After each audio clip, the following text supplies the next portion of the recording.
Así que quisiera que me acompañaran en esta mañana a leer juntos Marcos 5. Saquen sus Biblias, por favor. Prenda su Biblia en la aplicación que tenga y vamos a tratar de leer Marcos 5 y vamos a tratar de entender lo que simplemente está ahí. Nosotros a veces pensamos y hablamos en el equipo que a veces es suficiente solamente con leer la Biblia. O sea, uno la lee y ya ahí hay todo, o sea, no hay más que decir muchas veces. Entonces vamos a leer hoy Marcos 5 y oramos y nos vamos, ¿listo? Pues suficiente. Bueno, vamos a leer entonces Marcos 5, saquen sus Biblias ahí. Ustedes saben que leemos en la Nueva Traducción Viviente, por los que tienen diferentes Biblias en el celular, busque la Nueva Traducción Viviente, si no, la que tenga ahí nos va siguiendo. Tampoco es que cambia mucho, tampoco pues es muy diferente, solo que el lenguaje es un poquito diferente. ¿Listo? Entonces, vamos a leer Marcos 5, dice así. Entonces llegaron al otro lado del lago, a la región de los Gerasenos. ¿Quiénes llegaron? Con los discípulos, ¿cierto? Y esa región de Geraseno, ¿alguien sabe quiénes eran los Gerasenos? O los Gadarenos, que también en otras opciones, en otras Biblias aparece así, Gadarenos. ¿Alguno sabe o no? ¿Quiénes eran? Era una población que no eran judíos, ¿cierto? Eran lo que en la Biblia se llama gentiles, que eran personas que no seguían o que no eran parte del pueblo de Israel. Entonces, incircuncisos, exactamente. Reunión Colombia. Amigos que se aman a Dios y su misión.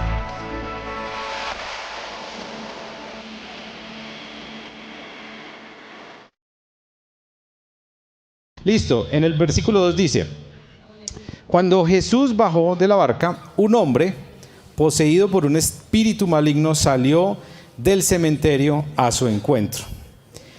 Y empieza a describir quién era este hombre. Este hombre vivía entre las cuevas de entierro y ya nadie podía sujetarlo, ni siquiera con cadenas. Siempre que lo ataban con cadenas y grilletes, lo cual le hacían a menudo, él rompía las cadenas de sus muñecas y destrozaba los grilletes.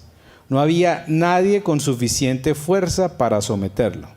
Día y noche vagaba entre las cuevas donde enterraban a los muertos, y por las colinas, aullando y cortándose con piedras afiladas. Imagínese usted ir a jardines por alguna razón y encontrarse un señor como este. ¿Usted qué hace? Usted dijo, no, un zombie. Versículo 6. Cuando Jesús todavía estaba a cierta distancia, el hombre lo vio, corrió a su encuentro y se inclinó delante de él. Dando un alarido, gritó: ¿por qué te entrometes conmigo, Jesús, Hijo del Dios Altísimo? En el nombre de Dios te suplico que no me tortures. Esto es muy loco, ¿cierto? Imagínense, él hablando en el nombre de Dios. Pues Jesús ya había dicho al espíritu: sal de este hombre, espíritu maligno. Entonces Jesús le preguntó: ¿cómo te llamas? Y él contestó: me llamo Legión. ¿Qué legión era qué? Muchísimos, 6,000, o sea, una legión de soldados, eran 6,000. Entonces él dice: somos una manada, ¿sí o no? Porque somos muchos los que estamos dentro de este hombre. Entonces, o sea, ¿usted qué hace cuando si alguien le dijera a usted eso? Usted dice: bueno, nos vemos, hasta luego, chao. Dios mío, bendito. Sucedió que había, entonces los espíritus malignos, ¿dónde voy yo? 10. Entonces los espíritus malignos le suplicaron una y otra vez que no los enviara a un lugar lejano. Sucedió que había una gran manada de cerdos allí alimentándose en una ladera cercana. Envíanos a esos cerdos, suplicaron los espíritus, déjanos entrar en ellos. Ahí uno se da cuenta que ellos no eran judíos porque tenían cerdos, y los judíos pues no comían cerdos, ¿cierto? Entonces Jesús, versículo 13, les dio permiso. Eso es hermoso. Jesús les dio permiso. Los espíritus malignos salieron del hombre y entraron en los cerdos. Y toda la manada de unos 2,000 cerdos se lanzó al lago por el precipicio y se ahogó en el agua. Los hombres que cuidaban los cerdos huyeron a la ciudad cercana y a sus alrededores, difundiendo la noticia mientras corrían. La gente salió corriendo para ver lo que había pasado. Pronto una multitud se juntó alrededor de Jesús y todos vieron al hombre que había estado poseído por la legión de demonios. Miren cómo estaba ahora. Se encontraba allí, ¿qué? Sentado allí, completamente vestido y en su sano juicio, y todos tuvieron miedo. Entonces los que habían visto lo sucedido les contaron a los otros lo que había ocurrido con el hombre poseído por los demonios y con los cerdos. Y la multitud comenzó a rogarle a Jesús que se fuera y los dejara en paz. Mientras Jesús entraba en la barca, el hombre que había estado poseído por los demonios le suplicaba que le permitiera acompañarlo. Pero Jesús le dijo, no. Ve a tu casa y a tu familia y diles todo lo que el Señor ha hecho por ti y lo misericordioso que ha sido contigo. Así que el hombre salió a visitar las 10 ciudades de esa región y comenzó a proclamar las grandes cosas que Jesús había hecho por él. Y todos quedaron asombrados de lo que les decía. Jesús entró de nuevo en la barca y regresó al otro lado del lago. Ese lugar era como, digamos, alrededor del lago, ¿cierto? Y Jesús, pues a la petición de la gente que le dice, váyase de acá, Jesús se devolvió, donde una gran multitud se juntó alrededor de él en la orilla. Entonces llegó uno de los líderes de la sinagoga local llamado Jairo. Cuando vio a Jesús, cayó a sus pies y le rogó con fervor. Mi hijita se está muriendo, dijo. Por favor, ven y pon tus manos sobre ella para que se sane y viva. Jesús se fue con él y toda la gente lo siguió, apretujada a su alrededor. ¿Usted se imagina cómo era eso? O sea, donde iba Jesús, eso había multitudes, porque como hemos visto hasta ahora en estos capítulos, todo el mundo sabía que Jesús hacía algo, ¿cierto? Jesús sanaba, Jesús predicaba, Jesús enseñaba, o sea, tantas cosas que todo el mundo dijo, donde esté Jesús nosotros vamos. Y en el versículo 22, entonces, bueno, ¿dónde vamos? Versículo 25. Una mujer de la multitud, o sea, iba la multitud y dice que una mujer de la multitud hacía 12 años que sufría una hemorragia continua.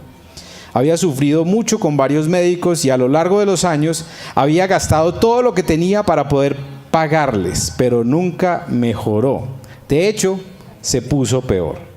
Ella había oído de Jesús, así que se le acercó por detrás entre la multitud y tocó su túnica, pues pensó, si tan solo tocara su túnica quedaré sana. Al instante la hemorragia se detuvo y ella pudo sentir en su cuerpo que había sido sanada de su terrible condición. Jesús se dio cuenta de inmediato de que había salido poder sanador de él. Así que se dio vuelta y preguntó a la multitud, ¿quién tocó mi túnica? Sus discípulos le dijeron, mira a la multitud que te apretuja por todos lados. ¿Cómo puedes preguntar quién me tocó? Sin embargo, él siguió mirando a su alrededor para ver quién lo había hecho. Entonces la mujer, asustada y temblando al darse cuenta de lo que le había pasado, se le acercó y se arrodilló delante de él y le confesó lo que había hecho. Y él le dijo, hija, tu fe te ha sanado. Ve en paz, se acabó tu sufrimiento. Mientras él todavía hablaba con ella, llegaron mensajeros de la casa de Jairo, el líder de la sinagoga, y le dijeron, tu hija está muerta, ya no tiene sentido molestar al maestro. Jesús oyó lo que decían y le dijo, Jairo, ¿cómo? No tengas miedo, solo ten fe. Jesús detuvo a la multitud y no dejó que nadie fuera con él, excepto Pedro, Santiago y Juan, el hermano de Santiago. Cuando llegaron a la casa del líder de la sinagoga, Jesús vio el alboroto y que había muchos llantos y lamentos. Entró y preguntó, ¿por qué tanto alboroto y llanto? La niña no está muerta, solo duerme. La gente se rió de él, pero él hizo que todos salieran y llevó al padre, a la madre de la muchacha y a sus 3 discípulos a la habitación donde estaba la niña. La tomó de la mano y le dijo, Talita cum, que significa, niña, levántate. Entonces la niña, que tenía 12 años, enseguida se puso de pie y caminó. Los presentes quedaron conmovidos y totalmente asombrados. Jesús dio órdenes estrictas de que no le dijeran a nadie lo que había sucedido y entonces les dijo que le dieran de comer a la niña. Es hermoso ese pasaje, ¿sí o no? ¿Qué tal si cierran un momentico sus ojos y oramos un momentico? Señor, queremos darte gracias por tu palabra. Gracias, Señor, por hablarnos a través de ella. Gracias porque cuando la leemos podemos encontrar tu verdad. Podemos ver cómo tú actúas en el mundo. Actuaste y sigues actuando en nuestro mundo, Señor. Señor, gracias porque a veces se nos olvida que vivimos en un mundo complejo, donde hay tanto sufrimiento, donde hay tanto dolor, pero también donde tú sigues actuando, Señor. Te damos gracias y te bendecimos por tu palabra. Pedimos que hoy tú nos hables a nuestro corazón. En el nombre de Jesús, amén y amén. Bueno, esta mañana yo quiero hacer algo un poquito diferente a lo que normalmente hago, de hacer una predicación totalmente expositiva, sino que quisiera que compartiéramos algunas cosas y, digamos, quisiera hacerles una serie de preguntas. Pero quiero comenzar contándoles algo. Ustedes saben que, como hemos hablado acá, Marcos en su libro, en este evangelio, tiene cosas muy importantes para contar. Y él está hablando específicamente a una gente a la cual él quiere enseñarles algo acerca de Dios. Y entonces, Marcos tiene en mente algunas cosas muy importantes que aquí en este capítulo 5, pues las desarrolla más profundamente. Hasta este momento todavía no había mostrado algunas cosas de quién era Jesús, porque Marcos, la intención principal de Marcos al escribir este libro era decirle a la gente quién era este Jesús del que él les estaba hablando, y que tenía poderes como los de Dios, porque era Dios, pero para ellos todavía él era simplemente un hombre, un profeta, alguien que había vivido, que había muerto ahí, que había resucitado para muchos de ellos, pero que todavía no lo veían como ese Dios. Entonces, aquí en este capítulo 5 Marcos tiene en mente varias cosas. La primera es que está la historia de 3 personas rechazadas. Esta historia en el capítulo 5 es la historia de 3 rechazados por la sociedad. Por eso, digamos que normalmente uno puede predicar de cada una de las historias, y uno podría hacer una predicación de la historia del endemoniado, de Jairo y su hija, y de la mujer enferma. Pero vamos a tratar hoy de hacer todo el capítulo y mirar cómo estas 3 historias se conectan entre sí. Entonces, aquí estamos hablando de 3 personas rechazadas. El primero, un gentil, o sea, una persona que no era del pueblo, a los cuales, digamos que Jesús fue muy claro y dijo, vengo a predicarles a Israel primero y luego se va a predicar a todo el mundo. Pero aquí Jesús se encuentra en uno de sus pocos encuentros con personas que no eran judías. Y aparte de esto, era un gentil, un no judío, que era impuro para los judíos y endemoniado, o sea, lleno ni siquiera de un demonio, sino de miles de demonios. Entonces, esa es la primera persona con la que se encuentra Jesús en esta ocasión, un hombre totalmente llevado e impuro para ellos como judíos, pero también por su propio, digamos, tema espiritual. También se encuentra Jesús acá con una mujer, que en ese momento pues tampoco era que eran muy, no eran eran parte del pueblo, pero estaban como en un segundo nivel. Pero aún más, una mujer enferma que tenía un problema de una hemorragia, lo que la hacía impura. Y ella, digamos que mucho más estaba alejada y mucho más rechazada por el mismo pueblo. Entonces, está un hombre que está rechazado por el pueblo judío, pero hay una mujer que es judía que está rechazada por su mismo pueblo. Y finalmente también está la historia de una niña impura, porque estaba muerta. Y los muertos eran impuros y los maestros ni nadie podía tocar un muerto como la niña. Entonces, esta es la historia de 3 personas completamente rechazadas. Entonces, digamos que aquí Marcos está diciendo Jesús se encontró con personas que estaban rechazadas y hizo algo con ellos. O sea, esos de la sociedad que estaban olvidados, que estaban alejados, que estaban por allá, el endemoniado dice que nadie sabía ya qué hacer con él y estaba por allá lejos. Jesús se encuentra con esos rechazados. Y esto es algo que Marcos tiene en mente cuando está escribiendo el libro. Pero también es muy interesante que Jesús en esta historia, en este capítulo, sana a 2 mujeres y algo curioso es que la mujer, ¿cuánto llevaba enferma? ¿Cuánto dice el texto? 12 años, ¿cierto? ¿Y la niña cuántos años tenía? 12 años. Hay algo ahí con el número 12 que Marcos quiere hablar, y el número 12 tiene que ver algo con Israel. Y Marcos está dando como una señal de Jesús está hablándole a Israel también de esta situación. Entonces, es algo, digamos que yo no tiendo mucho a tratar de mirar la numerología en la Biblia y decir, uy, esto quiere decir tal cosa, pero es muy interesante porque Marcos tiene en mente algo y le está hablando al pueblo de Israel acá también. Pero lo que está diciendo acá es el interés de Jesús para que toda la humanidad sea sana y pueda recibir su salvación. Y algo que me llama la atención del texto, yo no sé si ustedes lo notaron, y es que a la gente del pueblo de donde era el endemoniado le pareció, o sea, los que conocían al endemoniado, les dolió más la pérdida de los marranos que la sanidad de él. ¿No les parece interesante eso? No. O sea, ellos ni siquiera notaron pues que el hombre que estaba endemoniado ya estaba sentado hablando normal, bien vestido con la gente, sino que a ellos les causó fue ¿qué?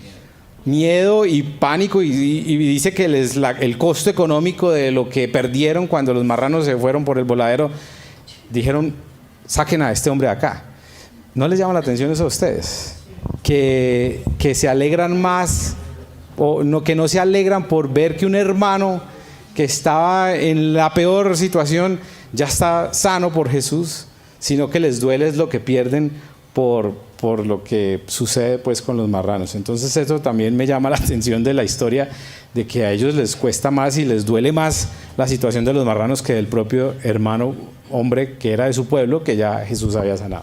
Pero también esta historia este capítulo nos recuerda a nosotros que existe un mundo espiritual, que es una realidad, que a veces nosotros vivimos en un mundo tan natural en el que olvidamos que hay un mundo espiritual y que es una realidad, y que hay personas que tienen estos problemas, que vivimos en un mundo donde el diablo está buscando hacer daño, donde el diablo está buscando destruir a las personas, porque él no vino el propósito del diablo no es que usted viva bien, sino destruir su vida, y a través de mentiras nos hace pensar que por ahí es y vamos a disfrutar de eso, y mentiras que al final la idea y siempre la mentira del diablo y el objetivo del diablo es destruir su vida, que usted se pierda completamente. Entonces hay un mundo espiritual y que es real y que esta historia nos cuenta. Hay un hombre que tenía un problema de muchos demonios. Entonces, pero yo quisiera, como les decía, esta mañana hacer un poquito más de preguntas y de algunas cosas que nos pueden ayudar a entender un poquito más el texto. La primera pregunta que quiero hacerles esta mañana, para que usted se pregunte al menos con la persona que está a su lado, es este: ¿cuál de los tres de la historia, de los tres personajes que se encuentran con Jesús en el capítulo 5, estaba sufriendo más para usted? Pregúntale a la persona que está a su lado, ¿cuál de los tres estaba sufriendo más?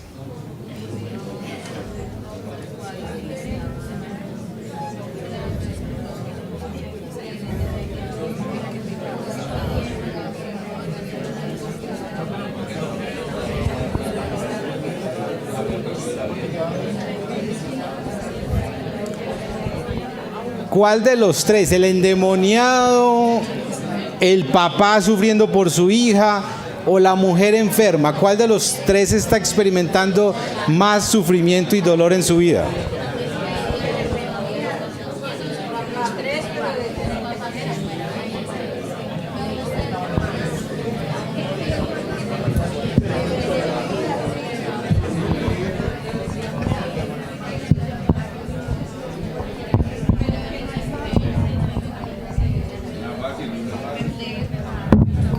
Bueno, a ver, ¿cuál de los tres? Alguien que diga.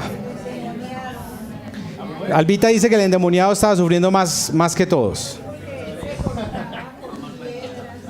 Que él se estaba haciendo daño a sí mismo. Ajá, y vivía... Richard. Los tres estaban embalados. Manuela. Nada más también porque usted es mujer. Se identifica con ella.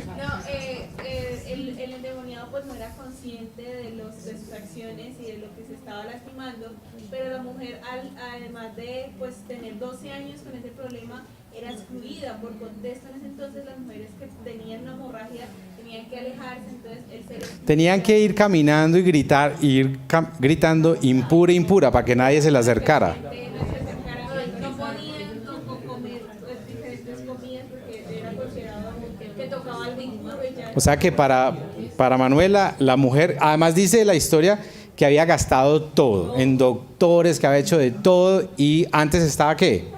Peor. Eso es cuando usted dice, pero yo he tratado de hacer de todo y sigo peor y sigo mal y no avanza la cosa. ¿Qué pasa? Entonces la mujer, el endemoniado, Carlos. Sí, yo estoy de acuerdo con la hermana. Creo que en el caso del endemoniado, quienes más sufrían eran los que estaban alrededor, porque corrían peligro, ¿no? Sí. En el caso de la niña, quien estaba sufriendo más era el padre, y dice el texto que cuando llegaron estaban llorando.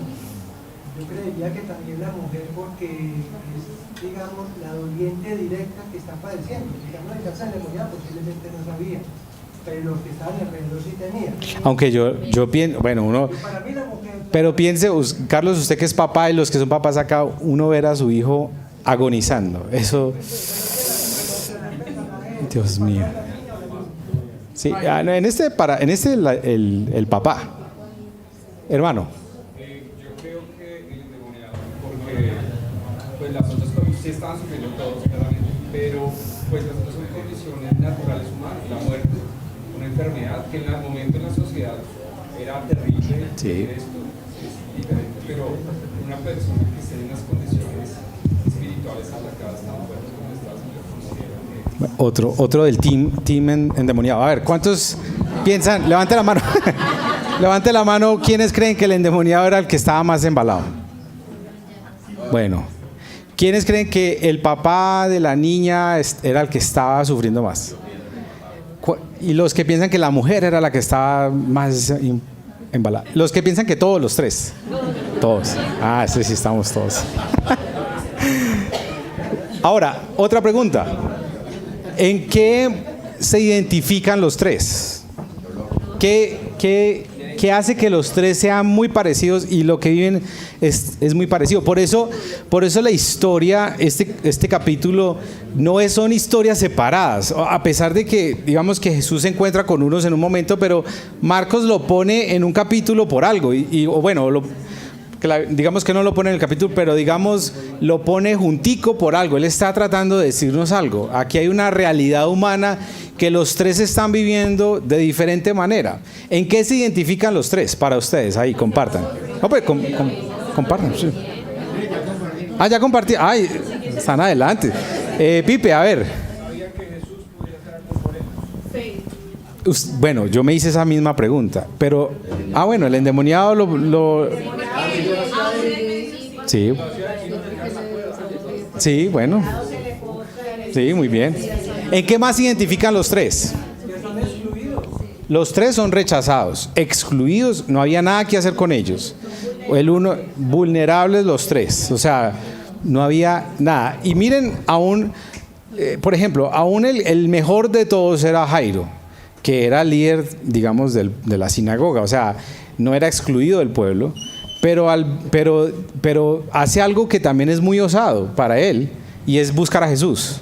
O sea, un judío que era líder y va y busca que algunos de los mismos compañeros de él dicen que es un charlatán, que es un endemoniado, que está haciendo milagros por Belcebú, y él dice, no me importa, yo voy y busco y él me puede ayudar con mi hija. Entonces sí, también rechazaba a alguien más por acá, pero la desesperanza de los tres, el sufrimiento de los tres. ¿Saben? ¿Sí? ¿Alguien dijo por allá? La fe también. ¿Y saben qué veo yo también en los tres? Que los tres no tenían control de nada. O sea, eran impotentes, digámoslo así. No tenían opción, no tenían nada que hacer. El endemoniado no sabía, o sea, estaba llevado. Pues la mujer había hecho de todo y nada funcionó. Y pues el papá con una hija o la niña estaba muerta frente a la enfermedad. Entonces es como ese sentimiento humano también de la impotencia. ¿Ustedes han sentido eso o no? Ese momento donde uno dice, aquí no hay nada que hacer.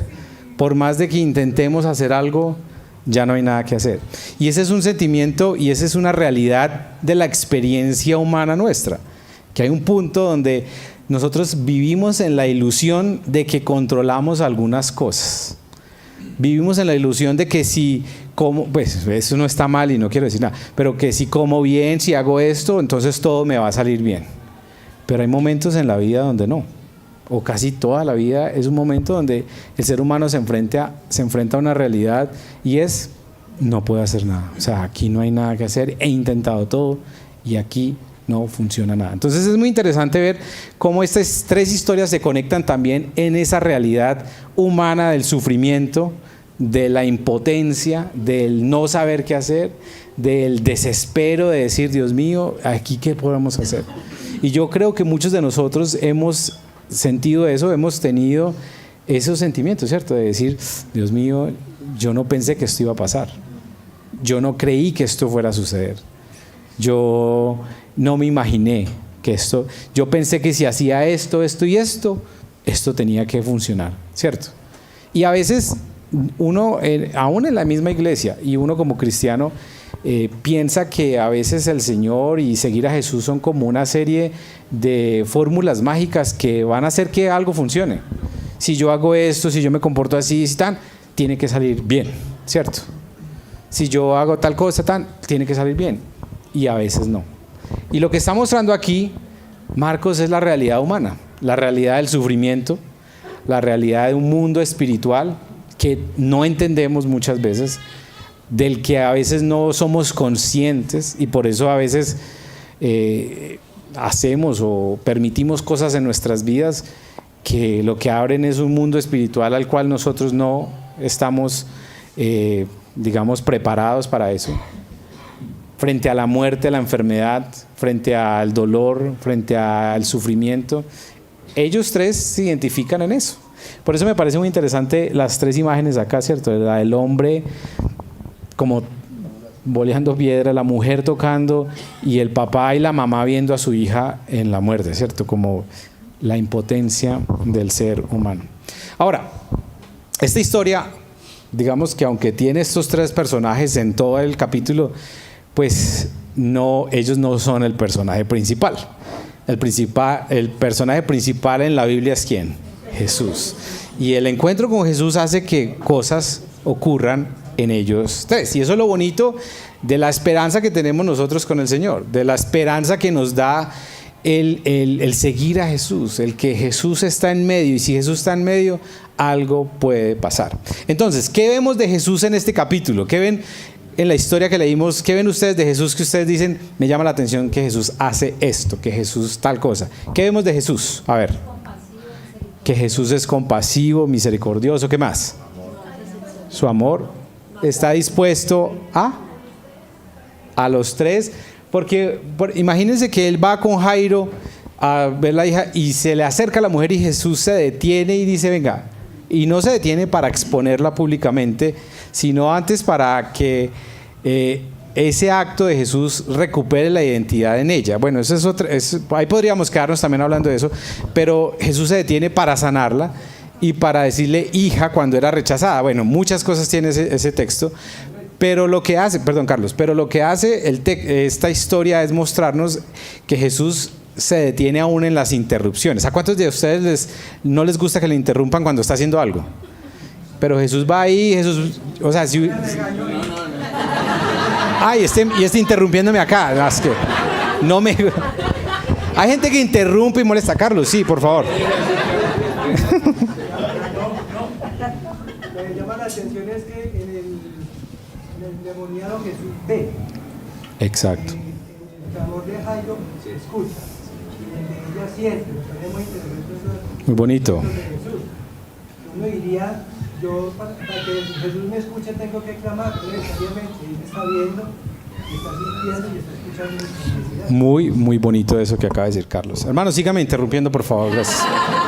Pero miren, ¿qué nos está diciendo acá también Marcos? Lo primero está mostrándonos a nosotros acá y a los primeros lectores, pero a nosotros, la autoridad de Jesús sobre la creación.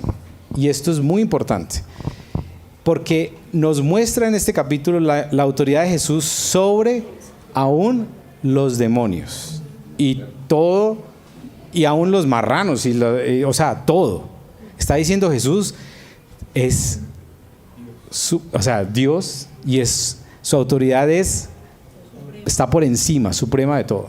Porque aquí lo que está diciendo Marcos es: Jesús está por encima de la creación. Los mismos demonios reconocen quién es Él, y los mismos demonios que le piden a Él, le ruegan a Él, permiso por favor. Y dice que los demonios no salen del hombre o no van a los marranos hasta que Jesús no les da el permiso. Y esto es muy interesante porque uno lee estas historias, digamos, de la Biblia, o aún un libro tan complejo como Apocalipsis, o bueno, tantas, y la gente a veces le da mucho miedo, como que el diablo y todas las cosas, y sí, es una realidad. Aquí vemos que es una realidad, y que el diablo no vino o no está para mimarlo a usted, no, estás para destruirlo. Esa es la realidad. Anda, el mismo Pedro dice que anda como ¿qué? Como león rugiente, ¿cierto? O sea, usted le da un espacio al diablo y lo destruye. Esa es una realidad. Pero también nos está contando este texto y Marcos que Jesús está por encima del poder del diablo, y que el poder de Dios, que Él es omnipotente, mientras que el diablo no. Y esto es una realidad. Y esto es bueno entenderlo también, porque el enemigo de Dios no es el diablo. O sea, Dios no tiene enemigos, Dios no tiene comparativo, Dios está en otra esfera, digámoslo así, porque Él es el creador, Él es el Señor. Entonces, esto también le ayuda a uno a entender muchas cosas de la vida espiritual, y es que Dios no se asusta con estas cosas. A Dios no lo pone a temblar que el diablo hizo tal cosa. No, Dios es supremo, es omnipotente, y su poder no se puede comparar con nada ni nadie de lo creado, con nada. Entonces este texto nos habla también de Cristo, nos habla de su autoridad, de su poder y de quién es Él, y de que finalmente no hay nada, y que aún hasta los demonios le obedecen. Esto es una bendición para todos nosotros, ¿o no? Porque uno dice: uy, Dios mío, estamos con el Señor. Y era tanta como lo que lo conocían, que mientras que los demás solamente lo llamaban maestro, aunque Jesús siempre dijo y declaró que Él era el Hijo de Dios, desde que los demonios llegaron a los pies de Jesús, ellos dijeron: tú, Hijo de Dios, del Altísimo. O sea, ellos de una vez identificaron quién era Él. Incluso dice que de muy lejos, ni siquiera Jesús estaba cerca, como a una distancia así como estamos los dos, sino que desde lejos, y Él corrió y Él proclamó y dijo Pues aún Santiago, ¿qué dice Santiago? Que aún los demonios, ¿qué? O sea, ellos saben quién es Jesús. O sea, alguien decía, usted puede tener una fe aún en la iglesia demoníaca, o sea, cree pero no hace nada. O sea, no vive conforme a esa fe. Albita, ¿iba a decir algo, no? Sí, señor. Me llama mucho la atención de que esas tres personas, el endemoniado, la mujer cuando se vio cogida, y Jairo se postran delante de Jesús. Es muy bonito, ¿cierto? Miren el poder y la autoridad que tiene Él. Sí, que es soberano. Entonces, Marcos nos está mostrando primero que todo la autoridad de Jesús sobre la creación, sí, toda la creación, incluyendo lo espiritual y lo natural, ¿cierto? Pero también nos está mostrando la autoridad de Jesús sobre la enfermedad, porque aquí Jesús muestra y nos cuenta Marcos que sanó al que estaba enfermo, tanto al que estaba enfermo espiritualmente como al que estaba enfermo físicamente. Pero también Marcos nos cuenta la autoridad de Jesús sobre ¿qué? Sobre la muerte, que finalmente la derrota cuando Él mismo muere por todos nosotros. Y esto es algo que es complejo. En estos días hemos estado orando por nuestros hermanos que perdieron a un familiar, y la muerte es algo muy difícil, porque uno, digamos que es difícil para uno que está acá, porque es más un tema de que no voy a volver a ver a esa persona, ¿cierto? Voy a extrañar a esa persona. Pero sabemos también que si esa persona estaba en el Señor, pues está mejor, ¿cierto?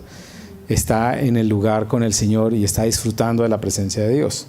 Pero el mismo Jesús entiende la realidad humana de la muerte, porque aún sabiendo que iba a resucitar a Lázaro, su amigo, cuando lo ve en la tumba, ¿qué hace Jesús? llora, porque él sabe lo difícil y lo doloroso que es perder a alguien, y él se identificó con nosotros aún en eso. Entonces, pero aquí en esta historia nos muestra la autoridad de Jesús sobre la muerte. Y por último, nos muestra la gracia del Señor sobre toda la humanidad. No solamente sobre los aceptados socialmente, sino aún sobre los marginados, como este hombre, o como la mujer, o como la niña que estaba ya muerta. Entonces, la última pregunta: ¿qué sucede en la vida de uno cuando hay un encuentro con Jesús? ¿Qué rasgos ven ustedes en la vida de los tres cuando se encuentran con Jesús? Libertad.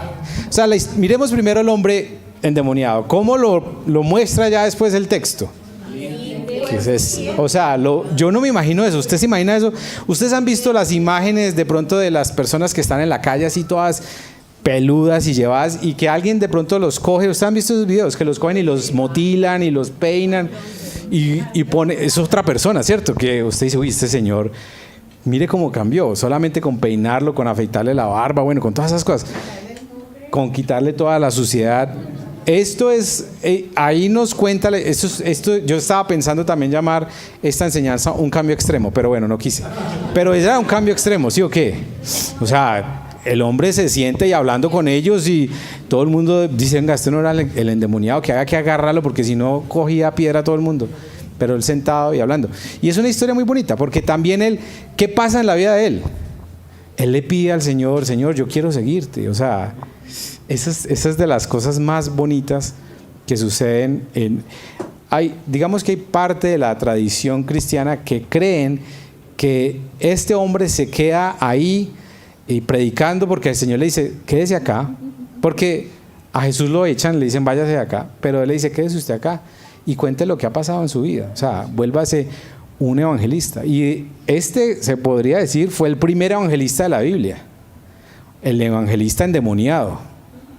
Y empezó exendemoniado, pero empezó a predicarle a ellos. Y la historia dice que de las primeras iglesias y regiones de discípulos de Jesús fue en ese lugar, y algunos lo conectan con este hombre. Dice, la predicación de este hombre hizo eso. Entonces mire cómo cambia la historia de un hombre, un propósito, una vida.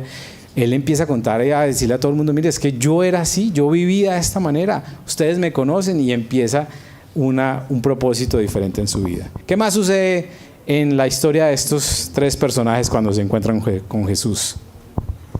Una mujer sana, recupera su dignidad, es incluida de nuevo al pueblo. ¿Quién? ¿Vero? ¿Verónica?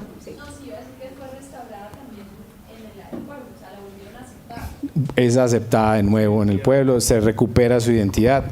Y la historia de este hombre, de este papá que ve a su hijita vivir otra vez. Usted piense, a los papás que estamos acá, ¿cómo sería eso?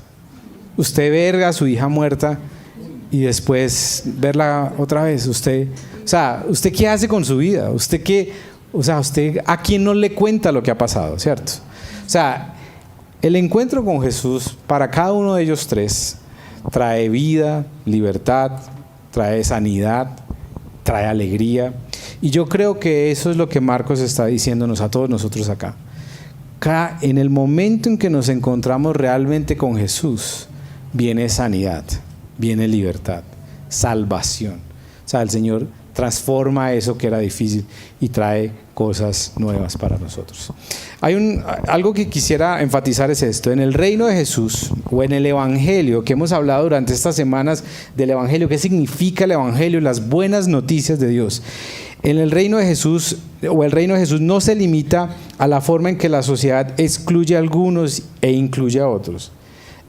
Aquí nos muestra Marcos que el poder sanador de Jesús rompe las barreras, y su gracia es para todos, hombres, mujeres, del pueblo, de afuera, de todo el mundo. La gracia, la salvación del Señor es para todos, y Marcos está enfatizando eso en este capítulo. Y yo quisiera terminar preguntándoles esto: ¿qué hubiera pasado? ¿Qué creen ustedes que hubiera pasado con la vida del endemoniado, con la vida de la mujer y con la vida de esta niña si nunca se hubieran encontrado con Jesús?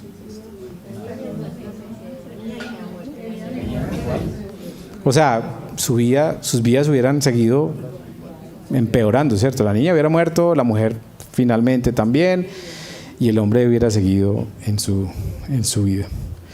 Y esto me llevó a pensar a mí en lo siguiente, y quiero hacerle esta pregunta a usted también.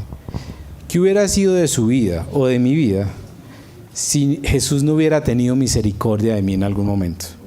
Si Jesús no hubiera salido al encuentro de mi vida. ¿Ha pensado usted en eso o no? ¿Qué hubiera sido de su vida si el Señor no se hubiera encontrado con usted? ¿Dónde estaría usted? ¿Qué estaría haciendo ahora? Yo me he puesto a pensar en eso. ¿Qué hubiera pasado de mí si de verdad no hubiera conocido al Señor a la edad, en el momento en el que pude, aceptar la invitación de Jesús a seguirlo? ¿Qué estaría haciendo ahora? ¿Qué decisiones hubiera tomado? ¿Qué estaría haciendo? ¿Dónde estaría? Y esto es algo que nos tiene que llevar a pensar, porque Marcos está diciendo que una vez alguien se encuentre con Jesús, la vida cambia, es transformada, no puede seguir igual, no es lo mismo, la persona no es igual si hay un verdadero encuentro con Jesús. Y hay un versículo que para mí es clave en la vida cristiana, que quiero recordárselos en esta mañana, y es Juan 10:10, porque esa es la vida que Jesús promete a sus discípulos. Mire lo que dice Juan capítulo 10, versículo 10. Y Jesús dice: el propósito del ladrón, que aquí podríamos hablar del diablo, el propósito del ladrón es robar y matar y destruir. Esa es la verdad. El diablo quiere destruir y matar y robar todo en su vida. Pero dice Jesús, Él está hablando de los pastores y de los malos pastores, y que Él es el buen pastor. Pero mire lo que dice en este versículo al final, dice: más mi propósito es darle vida plena y abundante. O yo he venido a darles vida abundante, plena y abundante. Digamos que eso para mí son las buenas noticias del Evangelio. Yo siempre pienso en esto, digo, Jesús vino a darme vida abundante. Esa es la idea. Eso es su propósito. Y desde el inicio de la creación, desde Génesis, cuando el Señor creó todo, uno ve que el propósito del Señor era darnos ¿qué? Vida abundante. El Señor no nos creó para que sufriéramos, para que esto fuera un complejo, para que fuera difícil, sino para darnos vida abundante. Ese ha sido el sueño de Dios. Lo que pasa es que nosotros destruimos eso por nuestro pecado y dañamos esa idea de Dios. Pero lo que hace Jesús es recuperar eso y decir: yo he venido a darles vida abundante. Esa es la clase de vida que Jesús promete a sus discípulos. El deseo de Dios es que nosotros tengamos una vida plena y que disfrutemos la vida que Él nos ha dado. Pero eso solamente ocurre cuando nos encontramos con Él. Cuando tenemos un real encuentro con Jesús, podemos empezar a disfrutar la vida plena y abundante. Y ese es el Evangelio para usted. Esas son las buenas noticias para usted. Que Jesús quiere que usted tenga vida plena y abundante. Que Jesús quiere que usted pueda disfrutar la vida que le ha dado. Ahora, sabemos que estamos en un mundo complejo, donde hay sufrimiento, donde hay dolor, donde hay angustia. Pero aún ahí, Jesús nos está diciendo: en medio de eso, yo estoy con ustedes y yo los acompaño en medio de esas situaciones. Entonces yo quisiera en esta mañana terminar con este reto, y es preguntarles a cada uno de ustedes lo siguiente: ¿en qué aspecto de su vida usted quiere ver el señorío de Jesús? Porque aquí en este texto uno ve el señorío de Jesús frente a la creación, frente a lo espiritual, frente a la enfermedad, frente al dolor, frente al sufrimiento. Un Jesús Señor de la creación. ¿En qué área de su vida usted dice: Señor, yo quiero ver tu poder, tu señorío en esto, yo quiero ver que tú hagas esto, algo en mi vida? Pero también, ¿en qué área de su vida está esperando una intervención milagrosa del Señor? En eso que usted dice: aquí no hay nada que hacer, yo no veo esperanza acá. Porque en eso también nosotros nos identificamos con ellos tres. Hay situaciones en la vida donde decimos: aquí no hay nada que hacer. Pero el Señor está diciendo acá: yo tengo el control. ¿Qué tal si nos ponemos de pie y terminamos orando en esta mañana? Y yo quiero invitarlo para que mientras oramos y cantamos una canción que habla justamente de la vida que el Señor nos da, que usted piense en la vida que el Señor le ha prometido a usted. Y quiero animarlo a que piense si usted está viviendo esa vida abundante que el Señor prometió para sus discípulos. Y que esa situación que les preguntaba ahora, eso que de pronto usted dice, Señor, yo esto no le veo, no veo cómo, no tengo el control, no sé qué hacer, que usted la pueda poner delante del Señor en esta mañana. Vamos a tomarnos un tiempo para orar unos por otros, para poner delante del Señor las situaciones de nuestra vida que se salen de nuestras manos. Tal vez usted ha intentado muchas veces hacer algo, tal vez usted ha intentado en sus fuerzas cambiar alguna situación, hacer algo, pero hoy simplemente póngala delante del Señor y dígale: Señor, yo pongo mi vida delante de ti.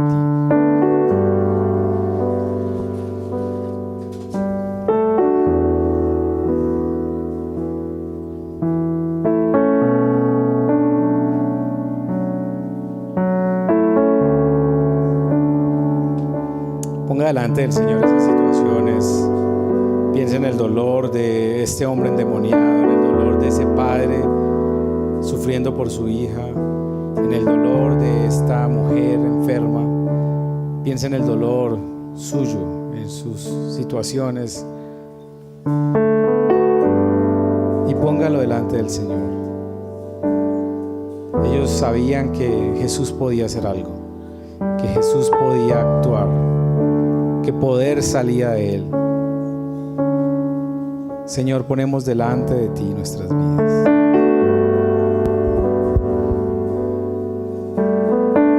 Tal vez ore por alguien que usted sabe que en este momento está sufriendo, alguien que está pasando momentos difíciles, por alguien que ha perdido un ser querido, por alguien que está enfermo.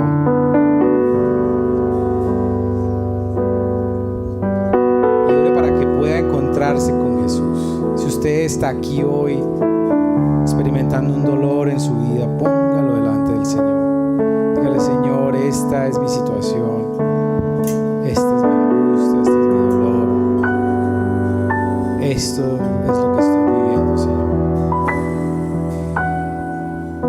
Póngala delante del Señor en esta mañana.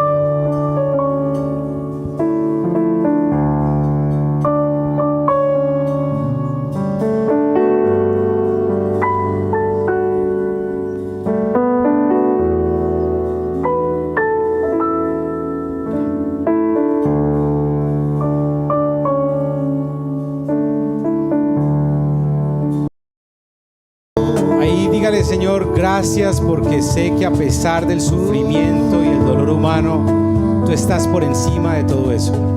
Tú eres el Señor sobre la muerte, tú eres el Señor sobre la creación, tú eres el Señor sobre lo creado, tú eres el Señor sobre la enfermedad y tú tienes el control. Tú eres Dios, Señor, y podemos confiar en que tú sabes lo que está pasando, sabes lo que está sucediendo. En tus manos está mi vida. Dígale: Señor, en tus manos está mi vida. En tus manos está el sufrimiento y el dolor humano, el mío, el de mi hermano, el de la persona que conozco, Señor. Pero gracias, Señor, por recordarnos a través de este texto que tú intervienes, que tú escuchas, que tú oyes, que tú tocas, que tú sientes y que tú no nos dejas como estamos, que tu intención es transformarnos, es cambiarnos, Señor. Gracias por tu misericordia. Hoy podemos recordar, Señor, lo que tú haces en medio de un pueblo que te cree, lo que tú haces en medio de personas que tienen fe en que tú puedes hacer algo. Esta mujer te tocó pensando: si solo toco a Jesús, algo puede pasar. Este hombre buscó a Jesús porque sabía que Jesús podía hacer algo con su hija. Este endemoniado, en medio de su locura, reconoció que Jesús era el Señor. Señor, hoy reconocemos que tú eres el Señor y que tú puedes hacer algo en nosotros y a través de nosotros. Señor, ponemos delante de ti nuestras vidas, nuestros corazones, lo que somos delante de ti. Que tu mano poderosa nos acompañe, nos bendiga esta semana. Señor, que tu mano poderosa y que podamos vivir esta realidad de que tú traes vida, de que la clase de vida que tú tienes para nosotros es vida abundante, plena, que no quieres cualquier vida, Señor. Que en medio del dolor y del sufrimiento y de la realidad humana, tú eres el Señor y podemos disfrutar de esa vida. Por eso hoy te bendecimos, por eso hoy te adoramos y por eso hoy podemos cantar con alegría y adorarte. En el nombre de Jesús, amén y amén. ¿Qué tal si nos ponemos de pie y terminamos cantando juntos esta canción? Y seguimos creyéndole al Señor en medio de todo lo que vivimos. Reunión Colombia. Amigos que se aman a Dios y su misión.